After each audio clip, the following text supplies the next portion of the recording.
that are trying to talk them into something, which is a real thing. Yeah, little kids who have now been sacrificed at the altar of gender ideology. God. That's what's happening. This is child sacrifice in a modern form. That's what's happening.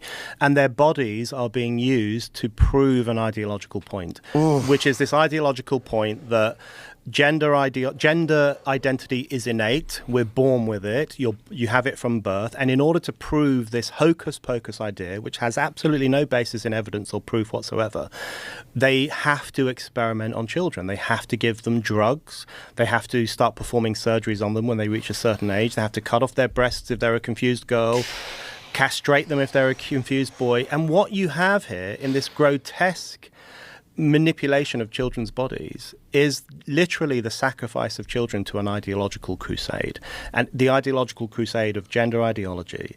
And in order for adults men who want to pretend to be women primarily, and women who want to pretend to be men, in order to justify their existence, they have to pull children into the equation and say, well, it's an innate experience, you're born with it, and we're going to prove this by giving them puberty blockers, by putting them on a conveyor belt towards surgery, by screwing them up for life, which is what this essentially does.